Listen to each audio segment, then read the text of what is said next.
unlikable female characters have been having something of a renaissance. In the last 10 years or so, unlikable women have been filling our screens, both small and silver, and our bookshelves too. And while most of these women have been rich, white and thin, there have been some examples that do not fit that very narrow mould. In her book of the same name, Anna Bogutskaya traces the history of the unlikable female character on screen. From silent film stars to Betty Davis, from Joan Crawford to Fleabag. She explores how unlikable is a gendered term. Most men who are like this get to be anti-heroes. How women have been restricted by the need to be likeable, both in real life and in fiction.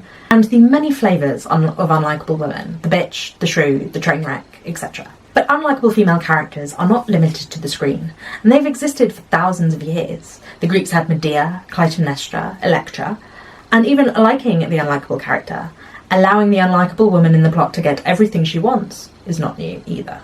When Jane Austen wrote Emma, she is supposed to have said, "I am going to take a heroine whom no one but myself will much like." Now, she doesn't specifically name the character, and it is not taken directly from her writing, but instead was a quoted by her in a letter by a contemporary. So we do not know for certain who she was referring to, or even if she actually said it.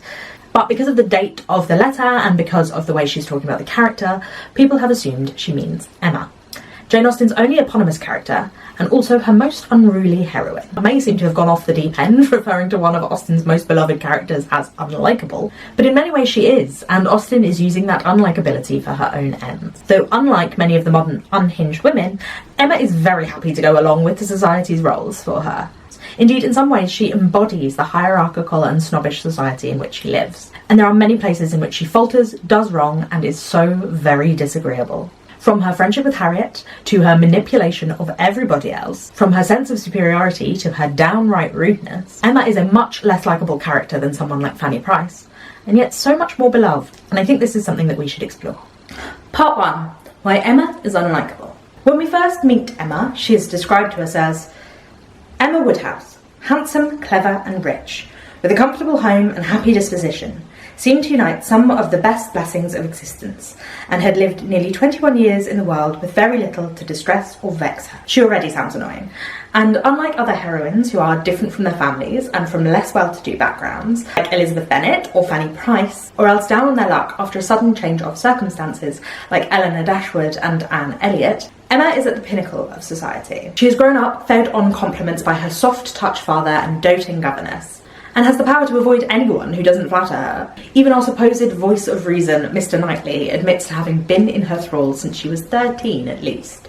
And the result of this is just what one would imagine. The real evils, indeed, of Emma's situation were the power of having rather too much her own way, and a disposition to think a little too well of herself.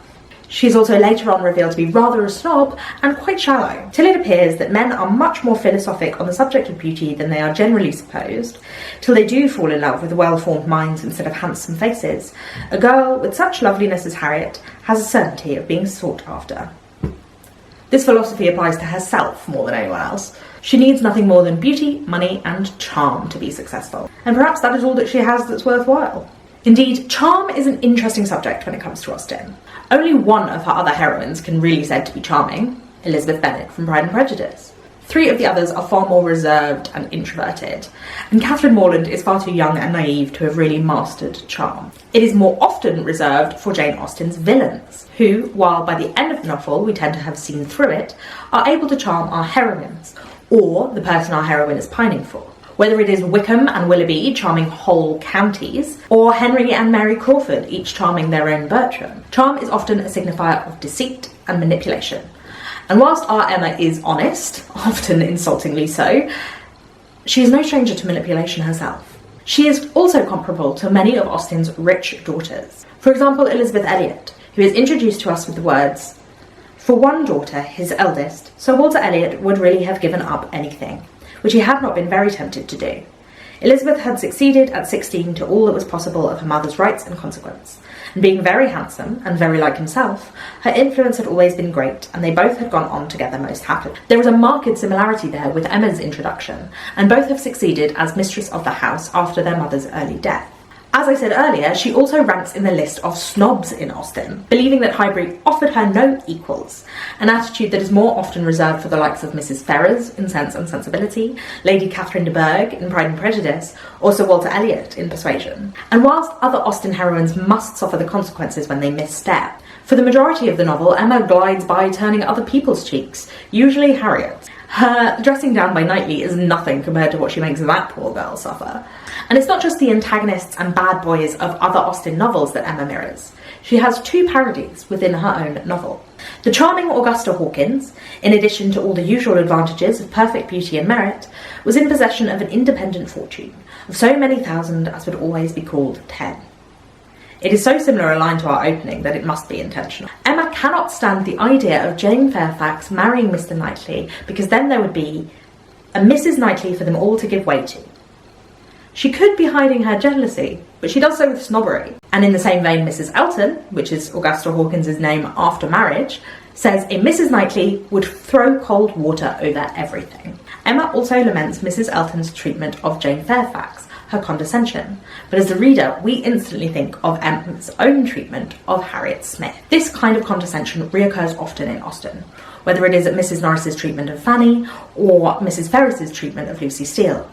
But more often it is the heroine who is suffering the condescension, not the one who is doling it out. And as I said before, she is just as manipulative as Mrs. Elton, who twists and turns Jane Fairfax until she has to accept a governess position. In the same way that Emma blinds and confuses Harriet until she believes she is in love with the pre-marriage Mr. Elton. Emma's other mirror is this novel's fuckboy Frank Churchill. Admittedly a milder version of the type than in other Austen novels, no one is abandoned and pregnant by Frank Churchill. But he does hair off to London on the excuse of needing a haircut and send people extravagant, unexplainable gifts that land them the subject of gossip that they would rather avoid. He is a self-centered egoist who admits to flirting with Emma in front of his secret fiancée because he thinks that Emma is like him and won't take it too seriously.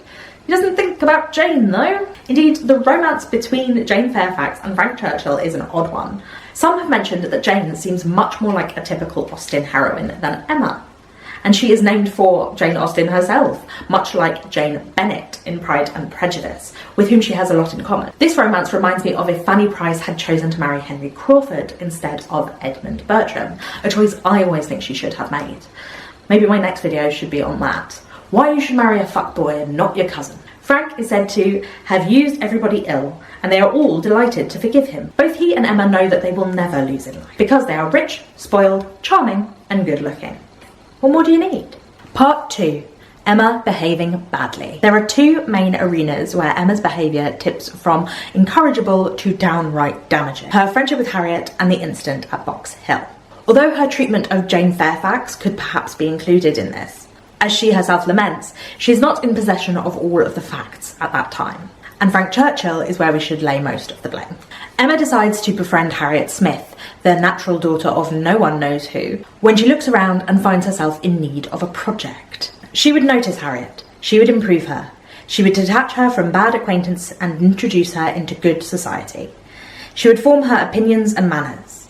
It would be an interesting and certainly very kind undertaking, highly becoming her own situation in life, her leisure and power. As I have said, this condescension shows us Emma's own vanity, and a sense of superiority that is more akin to the behaviour of Austen's villains, such as Mrs. Ferrers, than of her heroines. From that quote, we can also see that Emma's interest in taking charge of Harriet is in no small part the way in which she believes it will reflect upon herself. The way she talks about Harriet, it's as if she was a possession, something inanimate she can manipulate at will. Exactly the young friend she wanted, exactly something which her home required. She makes up shortcomings for Harriet that she is capable of ameliorating, all the while completely unaware of her own faults. And all of this turns out pretty badly for the person she's commandeered.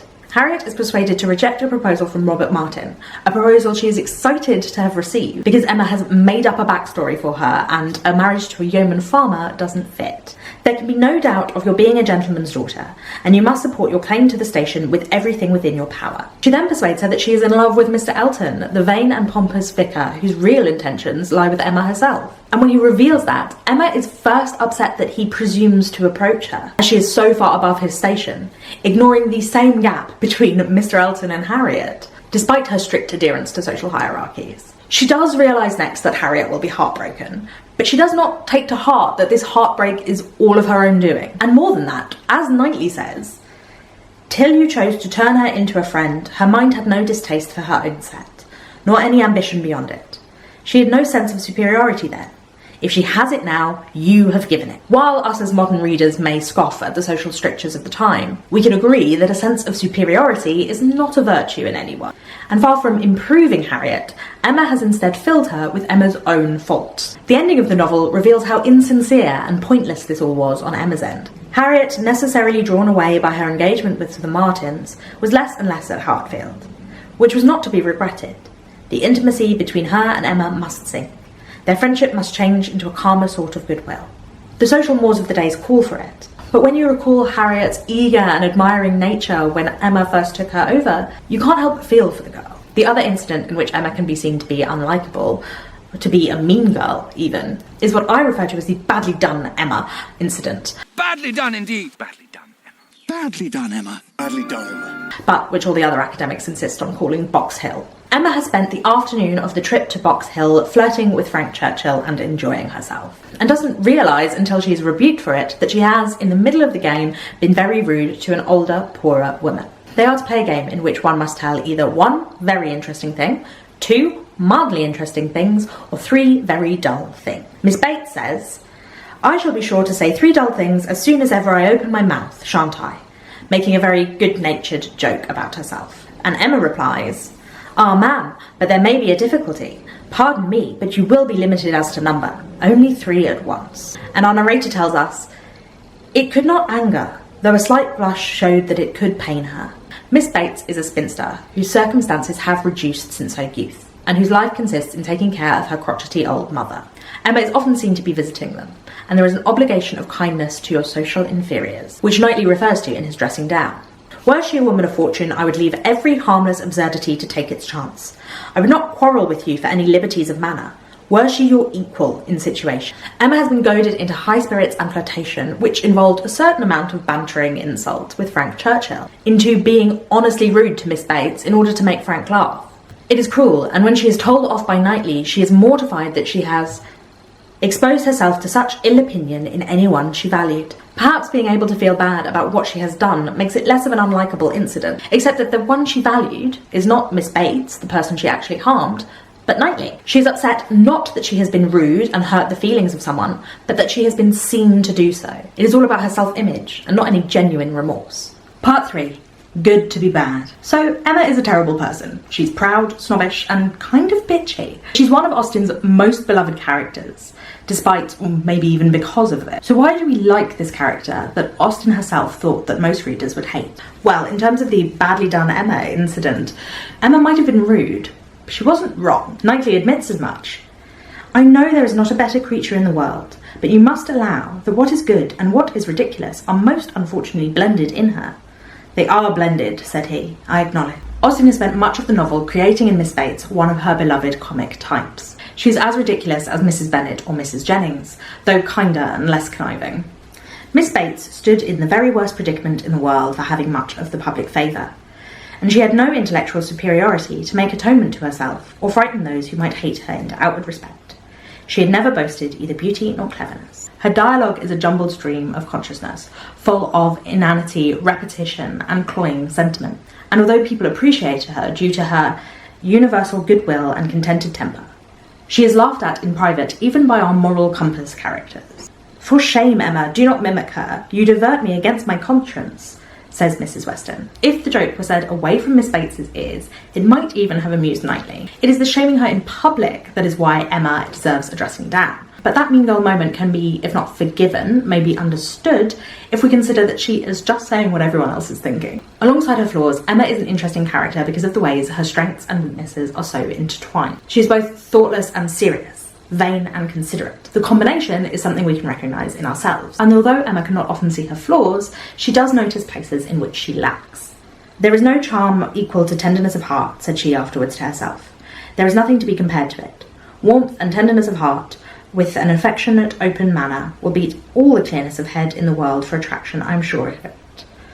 It is tenderness of heart which makes my dear father so generally beloved, which gives Isabella all her popularity. I have it not, but I know how to prize it and respect it. Harriet is my superior in all the charm and all the felicity it gives. These moments of introspection and genuine affection for those around us allow us to feel warmer towards her as well, even if her judgment is a little cloudy. She is also enthusiastic and charming, designing schemes for those around her with the real goodwill of a mind delighted by its own ideas. We as the reader are just as swept up in the idea of a ball which she will not let fail under any circumstances as the members of her little circle are. We are just as delighted by strawberry picking at Donwell or the day out at Box Hill, and she has the pleasure of those around her in mind with single-minded determination. As Knightley says, she is under the power of fancy and whim, and fancy is the very dear part of Emma. In a small and social way, she is a creative person, arranging the lives of those around her. She is the narrative force of the novel, without whom there would be no story, which is not always true of the heroine. And through her experiments with human relationships, through her repeated failures, she learns more about people and their interrelation. Jane Austen was a contemporary of the Romantic poet, and in Emma she creates a character who has an impossible but irrepressible utopian wish for a lovelier and more interesting society than the mundane one in which she lives. This is an endearing trait for any romantic-minded reader, and her flaws and foibles are both mocked by Austen and also cherished by her. The duality of her character reflected in the ambivalent presentation of her. Perhaps Emma's admitting of her own faults and taking responsibility for improving herself, as she seems to do in the latter part of the novel, are why people like her as well. She has human flaws and also the capacity for growth. Emma is scolded by Mr. Knightley, sees Harriet broken-hearted, and resolves to do better, taking on the penance of doing good deeds and reading a great deal while Knightley is away. He returns and she is rewarded with, "If I loved you less, I might be able to talk about it more," and all their glow of attendant happiness. And our marriage plot is consummated, all returning to the right structures of social hierarchy and heterosexual monogamy. In her book, A Sentimental Education, Hannah McGregor talks about the use of literature, and in particular the sentimental novel, as a way to educate women. Women were seen as more caring and open to the world in the Georgian and Victorian eras, but this also made them more permeable, more at risk of turning to bad thoughts and passions. This idea was used to uphold the class and racial structures of the time, as well as the patriarchy. And in the novel, we read of women improving themselves, often with the help of an older man. See, for example, books like Little Women and Emma. Girls' willful, wild selves are tamed, and they are brought into the folds of acceptable society by becoming wives and mothers. See Natasha Rostov or Jo March. The same could be said of Emma. Knightley, 16 years her senior and who has known her since she was in nappies, is the only one whose scolding she takes to heart. He improves her mind and, as a reward, marries her. His words on marriage are strict indeed, on the material, matrimonial point of submitting your own will and doing as you are bid. Although, of course, this is the common conception of marriage at the time, it is hard to see our Emma as capable of submitting quite so readily, or indeed that would be a desirable thing. Indeed, Emma says herself that marriage is not in her nature, and it is the one way she is willing to go against the social strictures of the day. She feels certain she will never marry. From my own perspective, one of the things that is endearing about Emma is that she tries. She wants to do better, but she doesn't always seem to have the follow-through. At the beginning, Knightley says, "Emma has been meaning to read more ever since she was 12 years old. I've seen a great many lists of her drawing up at various times of books that she meant to read regularly through. And very good lists they were, very well chosen and very neatly arranged, sometimes alphabetically and sometimes by some other rule. The list she drew up when she was 14, I remember thinking that it did her judgment so much credit that I preserved it some time, and I dare say she may have made out a very good list now, but I have done with expecting any course of steady reading from Emma. She will never submit to anything requiring industry and patience, and the subjection of the fancy to the understanding." Something that is probably relatable to most of us. Emma, like Catherine Morland, is a heroine that Austen turns her irony on. She is someone we can laugh at, and there is something that's endearing about that too. Knightley says himself that her fancy is the very dear part of Emma, and so her not submitting, not changing, not becoming something more acceptable by the social mores of the day, but continuing to be an imaginative, striving, charming, willful, silly, honest woman who makes mistakes, makes her perhaps Austen's most sympathetic heroine. It may have been badly done, but she doesn't really need to change. Thank you for watching. If you are new here, my name is Roisin. I make videos about books and occasionally a video essay. I hope you have enjoyed this one. Let me know your thoughts in the comments down below and do subscribe. I put out new videos twice a week, so I will see you again very soon. Bye bye!